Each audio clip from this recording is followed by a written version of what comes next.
Well, I want to welcome everyone to the Bay Shop Builders Call. We do this every Monday at 12 o'clock. So my name is Mike Pfeil. I've been with FFL now for the last 10 years. So this is the second time that I've been here. I've been here the second time since 2019. So I'm going to take the next 15, 20, 30 minutes and kind of go over what I've learned and what has helped me out and what's helped me grow my team. And the good news is that what it takes to grow your team absolutely has nothing to do with skill or talent. And that's the good news. A lot of times we hear people say that anyone can do this, and I truly believe it if you do these couple of things that I've kind of learned along the way. So I want to pass along some of the knowledge that I've learned over the last 5 years and what's worked for me. I talked a little bit about this on stage, and kind of goes hand in hand with what the topic was at Ignite. You know what it takes to last, and these things are pretty simple. I added a couple additional things after thinking after the last couple of days, and so really it's just 5 items that I think that it takes to build a team, and I think it makes it very, very simple if you follow these.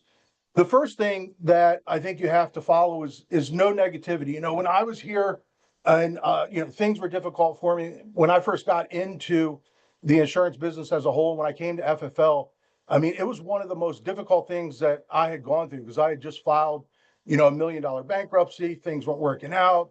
I had to hand over the IRS my last $50,000 that I had to my name. They left me with about 10 grand. And 10 grand probably some people sounds like a lot, but my monthly bills at that point were $8,000 a month. So really I was left with nothing. And so negative was probably an understatement to what I was. Every time something would go wrong, I really was blaming everything and blaming the world for the situation that I was in. So it took a lot to kind of change my mindset and be positive. I would hear people all the time talk about this positive mindset. You can't be negative. And I'm sitting there like, how the hell am I supposed to do that when I've been through, so many difficulties and things were not going right in my life. But it was something that I truly had to work at, something that I had to learn how to do. I specifically remember back then, we would drive around in our car all day from appointment to appointment. And back then, what I had to do was I would log into YouTube and I would watch as many videos as I could, listen to as many books as I could, anything that I could do to change the way that I thought, anything that I could do to get out of negative thinking and think positive. And it's very, very difficult to do when you're brand new. I think a lot of people that come into this business, they come from a situation where maybe your financial situation isn't the best and things aren't looking good. And, you spend some money on leads and maybe the batch of leads don't work out. And the easiest thing to do is to get negative, blame everything else other than you. And it does take a lot to be able to change the way that you think. So that's really the first thing is learn to be positive. And if you don't know what that means, pick up some books, listen to audios. But one thing that you have to do is you have to change the way that you think. And once you start doing that, everything around you will begin to change. I remember specifically sitting on my sofa with my 2 kids on a Saturday, and things were terrible. I was broke, had no money. And I realized that the only thing that I could do was this. This was the only thing that I had. I had no plan B. And so, I made a decision at that point that I was going to do whatever it took to be able to survive. And that was kind of what leads me into my second point. The next thing was work ethic. I did have that. I had a negative mindset and everything else wasn't going right. But the thing that I did have going for me is I had an incredible work ethic. I was terrible at this job. I was awful at what I did, but I knew that I could work hard. I mean, I remember there were weeks that would go by, and make no mistake about it, I know I would look at the end of the week and I would say, I definitely made less than minimum wage for this week. I promise you that because of the number of hours that I was putting in. But the work ethic was definitely there. It was what I needed, and I did whatever that I took to be able to make it. So I remember a specific point in the beginning where I worked 6 months straight, 7 days a week, and did whatever that it took. So first thing is positive mindset. Second thing is work ethic. The third thing that we hear a lot of people talk about, and you hear Sean talk about a lot, is drop your ego. When I was here the first time, that was definitely an issue that I had. I had an ego. I thought that I knew things. I said, hey, I built a business before and I had success. And it was very difficult for me to bring in my upline or introduce people to my upline. But I learned, and I heard Sean say it before, if you want to have a big business, you can't also have a big ego. So that was one thing. The second time that I came back, that I realized that I was going to listen and do everything that I was told to do. And that was one of probably the biggest changes that I did make, was drop my ego. It's probably more difficult for men than maybe women, I don't know, to be able to point to a different person and say, this person is great. Listen to what they're doing. They've helped me out tremendously. But I tell you what, when you do that and you edify that the upline that you have, and then the people that you have come in, it really changes everything, because now the people that you bring in, you don't have to be everything to all people. Those people that you bring in now have someone else that they can go to, someone else that has the answers. And when your team gets big enough, you're inevitably going to have people that may not connect directly with you. And so if you edify your upline, you drop your ego and let people know how great that person is and how much that person can help you out, can help them out. Then if that the people that you bring in have an issue with coming to you, they have someone else to go to, because you talked about this other person and you've pointed to them and you've edified them. And that you're only able to do that, I think, when you drop your ego and you realize that you don't need to be all things to all people. So third thing is dropping your ego. Plugging in. Plugging into something that is so simple. Like, we look at this, we got 82 people on the call. How many thousands of people are in the company? One thing that I did in the very beginning was, I knew that in order to grow, that it had to be, and I had to take advantage of all the different people around me, all the people that everyone could learn from. So by plugging in, by getting to the national convention, I've never missed one. I've never missed a conference. I made sure that every single call that was going on was in my schedule, because if you're trying to grow a team and you have people that are coming in, they're going to do exactly what you're doing. So if you think the base shop builders call isn't important, if you think that your agency call isn't important, or the SRS call that takes place on Thursday, if you think that those things are not important, then the people that you plug in are going to think that they're not important. Plugging in is very, very simple. Like our group, we have a massive dial team. And no matter who you bring in, they may listen to you on the phone, but maybe they don't connect with you. Maybe they connect with someone else that's on the team. And by you bringing them in and making them part of the larger group and plugging into what's going on, they have other people that they can learn from. And it really does make all the difference in the world. When you have a lot of people, like in a big dial room that we do, and they're able to hear all the different people on there, maybe there's someone else that they connect with, and it's going to happen. And by you bringing everyone into that group, and then it just gives. Look, see, we got people right now that aren't on the call that are calling, so you need to. So by you doing that, it allows the people that you bring in to have other people that they can connect with, and other people that they can learn from. So definitely plugging in is something that's very important.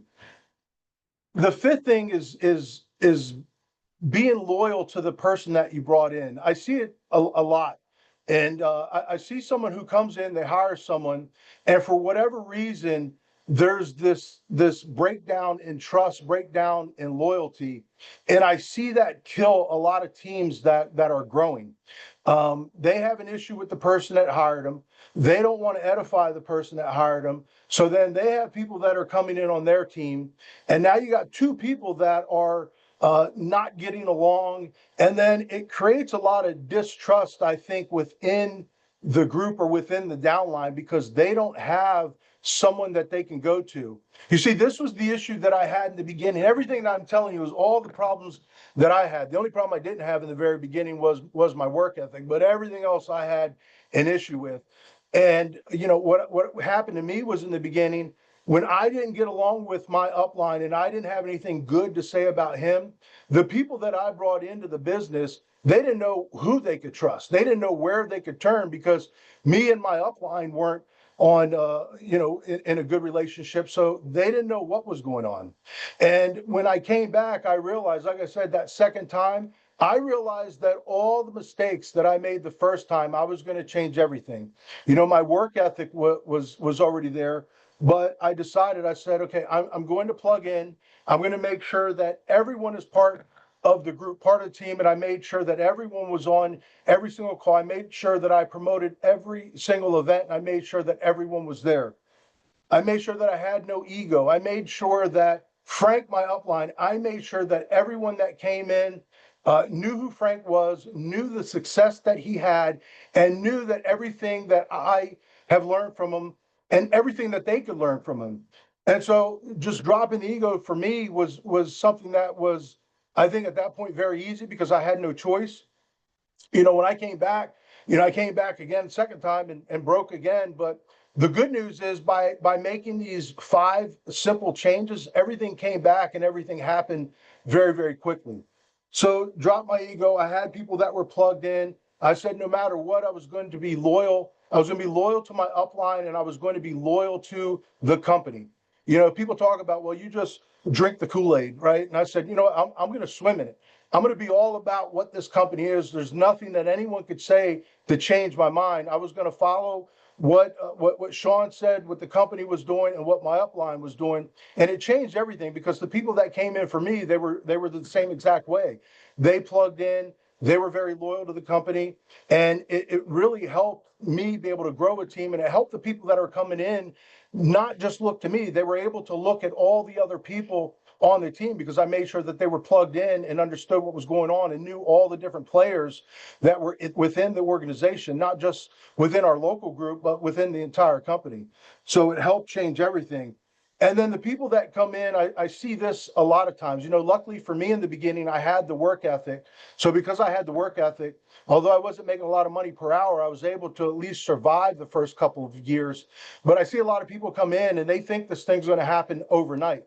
That work ethic has to be absolutely it has to be ridiculous, and that's one thing that I did have going for me. I didn't mind working every single day. I didn't mind working 7 days a week and not taking a day off.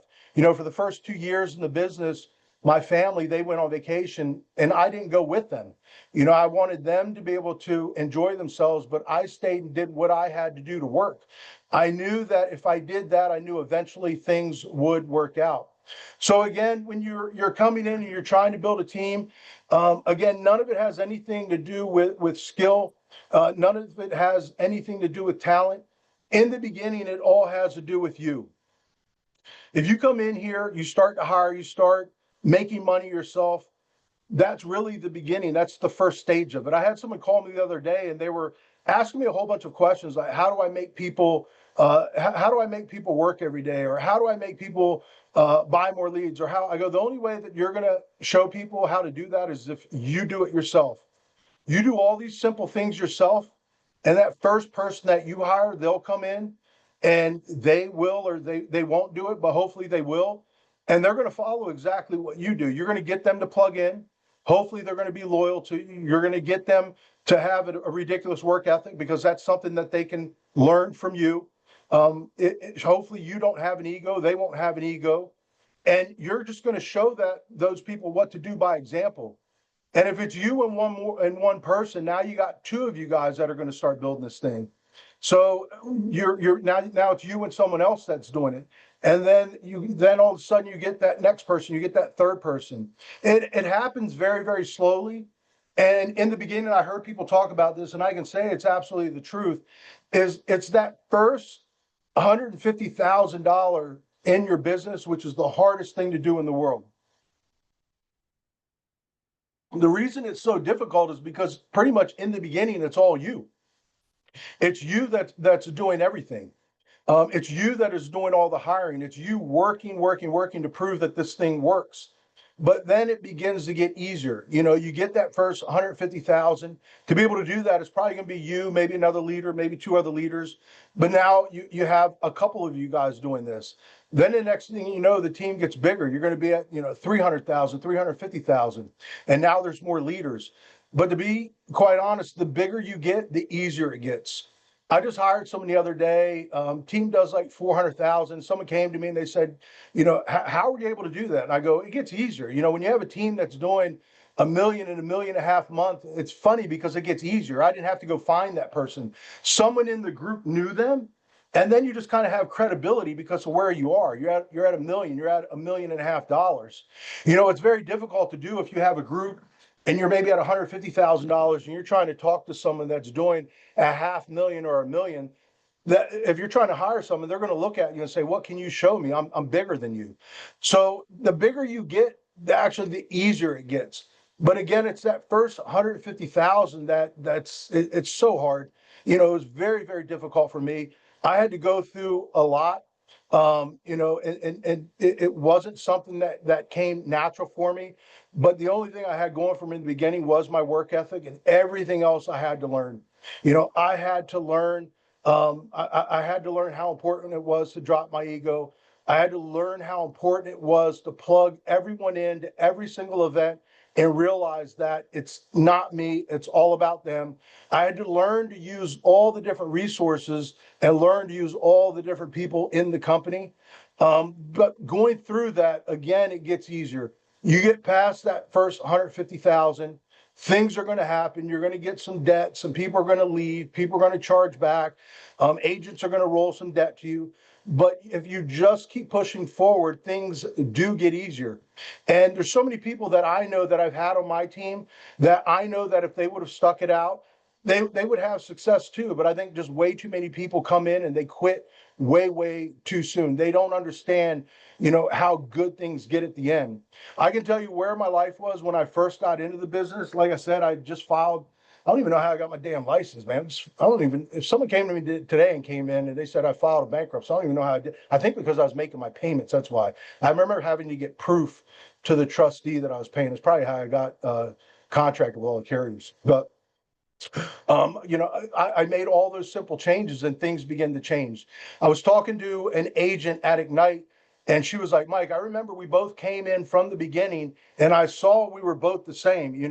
Your team had 10 people on it. I was one of the 10. And now look how many people are on the group now. The first week of the month, we issued 450,000. And she goes, I now need to change. I've seen all the things that you have done, and all I need to now do is those same things. And so if you want to learn anything, learn this and understand this first. You are the most important person in the beginning. It's you who has to do everything. It's you who has to prove this model. It's you that has to prove that this thing works, and then other people will begin to follow you. So have that ridiculous work ethic. Make sure that you're plugging people in every single day to everything that's going on. Don't be afraid to edify your upline. And if you have an issue with the person that brought you in, find someone that you can be loyal to, someone that you can point to, someone that you can say, look at what they've done. If I can't help you, they can. And again, it really gets that simple. It's just those 5 things. And none of it, again, has anything at all to do with any type of skill. You don't have to have any special talent to be able to do that. Learn to be positive, which is something I had to learn. And my God, it was the hardest thing to do in the world. But learn to drop that negativity, and things will begin to change. Make sure you let your ego go. Make sure that you are plugging in. Make sure you're loyal. And then make sure you have just the most ridiculous work ethic ever. And I promise you, it'll help you grow a team faster than you ever thought possible. I don't know if on this call, if we take I think everyone's muted out, I believe. If anyone has any questions, you can post it in the chat, and I'll be happy to answer.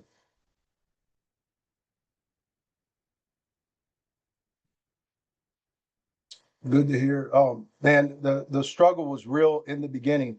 I see Kali is on here. She could probably attest to it. Back in 2019, I remember we were both driving home from appointments back in the day, and it's funny. I was on the phone talking to Kali, and I'm like, Kali, how much money do you have in the bank? We were both really broke at that time, and I think she said, I don't know what she had, $500, and I actually probably had less than that.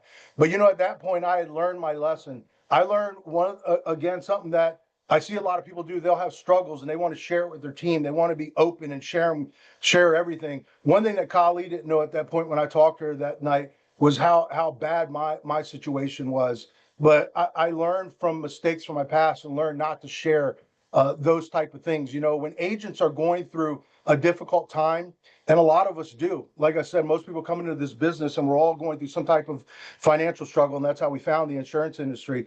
But when I talked to her and she told me her financial situation, the last thing that I'd ever do in a million years was tell her at that point was how bad things were going for me. So I shared some leads with her because I wanted to help her out. I knew that if I were to help her out and have her have success, that it would help me have success. But if you look at it that way, if you look at how many people can I help, it then begins to change everything for you. So I was like, hey, you know, how much money do you have in your bank account? She says $500. I think I gave her leads that were like 3 years old. She went out and sold like $10,000 in the week. That definitely helped her out considerably, and also helped her be able to recruit, and also helped her, the people that are on her team, have belief. And then by her team growing, inevitably it's going to help me. And because she's growing, then I can talk to other people and say, hey, look how great she's doing. She's part of the team and she's growing. So if you want to come in here, I can help you do the same. All those little things begin to add up and start to help. So by that time, I'd already learned my lesson. I learned not to be negative. So when I talked to her and heard her how bad things were going for her, last thing I would do is tell her how bad things for me. All I wanted to do was be able to help her, which in turn helped me. Um, let's see, it's you that has to prove. That's right. You have to prove it's powerful, man. It's everything. You know, go out there. People ask all the time, they're like, what do I need to do? I go out there and change your life. Change your life first, and then everything begins to help. Because if you come in here, man, things aren't going good for you. Certainly you can hire people and point, you can fake it till you make it. But the easiest thing to do is go in and change your life first. Don't worry about everyone else. Come in and make your life better. And then you can show and teach other people how to make their life better. What has been the most, I saw Adam, what has been the most impactful daily habit for Adam, I tell you what, back then, the most impactful thing that I did was I was up every day early. Now it was different back then because we were in our car all day, and I had to drive an hour and a half generally, usually to my first appointment. So back then, I would say the most impactful thing that I did every single day was I was listening to audiobooks every day. Every day I had to listen to something to be able to keep positive. And it is the hardest thing to do. You know, I've been through it. I've been through a time where back then, man, we were, you know, out knocking on doors. I remember going 17 appointments straight and selling nothing. I remember struggling so bad and things weren't going good, right? And every day come home telling my wife, like, it was a good day back. You know, we all think that all the I want to think about it are going to do something, right? In the beginning, you're like, they all said, I want to think about it. And you always think that they're all going to come through. But I remember going through and saying, this one's going to happen. This one's going to happen. But one of the most difficult things that happened to me that I think that once you go through something like this, really tests who you are. I specifically remember struggling for 2 weeks straight. And, you know, I needed to pay the bills. I needed to make some money. And I remember going out and finally crushing on a weekend. I think I did like $12,000 over the weekend. And I remember going home and specifically telling my wife, like, I did it. I did it. You know, this is going to be a great week. These policies are going to pay out. Then I walk in Monday and get hit with like $10,000 in chargebacks. Talking about a kick in the gut, man. To go through like 2 weeks of struggling, selling absolutely nothing, then finally have a good weekend. And then you think it's all going to happen, and then you get knocked down with $10,000 in chargebacks. That's like one of the things that I can specifically remember that like pushed me the most. But again, I had to just pick myself up and learn that, man, you know, it's going to happen. I had to change the way that I thought. Where probably before, man, you know, you go through something like that and you're so negative on everything. That's when a lot of people quit. But I just realized I had to keep going forward, and I'll never forget that. You know, struggling, and then all of a sudden had to change. And when I changed the way that I thought, everything around me began to change. I can see it every day. You know, I talk to agents every day, and I can tell. People call me. There's people that call your phone and their voice is low and everything they say is negative. And I'm like, man, I've been there before. I understand. But the only thing that's going to change is if you change the way that you think. I struggle with remaining positive. Absolutely, Alex. Hard thing, man. You got to be around other positive people. And that's one of the things why plugging in is so important. If you plug in and you go to an event like we were all at Ignite, you're going to be around a lot of people and you're going to hear a lot of stories, but you're also going to be able to talk to other people and hopefully grab phone numbers from other people that you can talk to when you're going through a difficult time. But when you see someone who comes into the business and they struggle, and then the next thing you know, you don't hear from them anymore, you know they're done, man. You can't do this by yourself.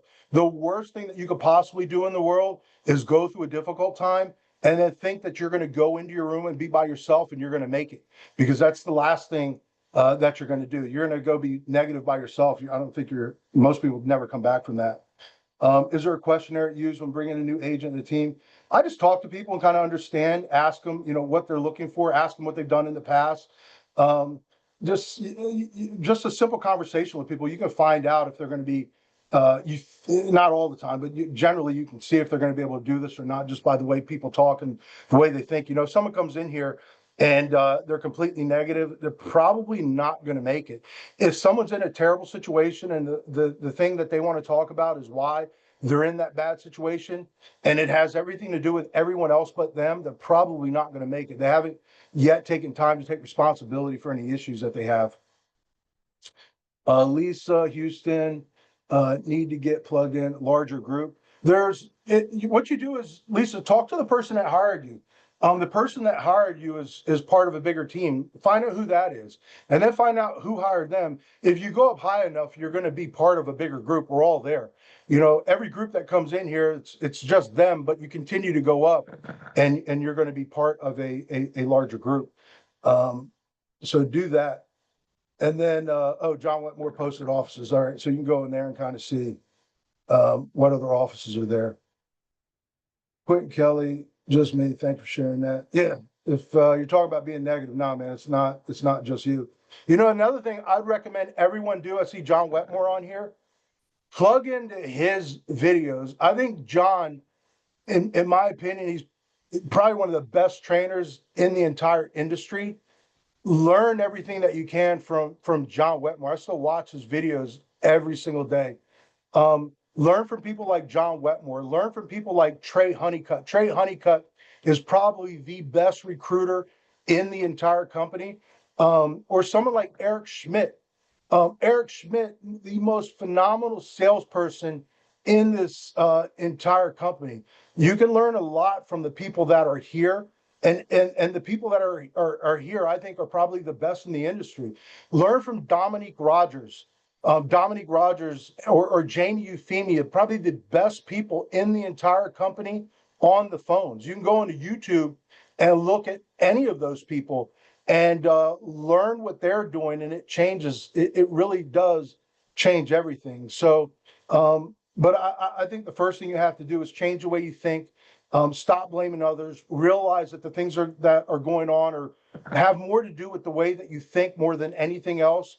I think if you begin to change that, obviously you have to have the work ethic, plug in, learn from everyone around you. And then when you start bringing people in, they'll start doing what you're doing. Show them and introduce them to these other people because they're phenomenal. And then your team will begin to grow. And the more people that you bring in, begin to, and your team will begin to grow. And that's all that it takes. So that's all I got for you guys. Hope to see you guys around. Make it a great day.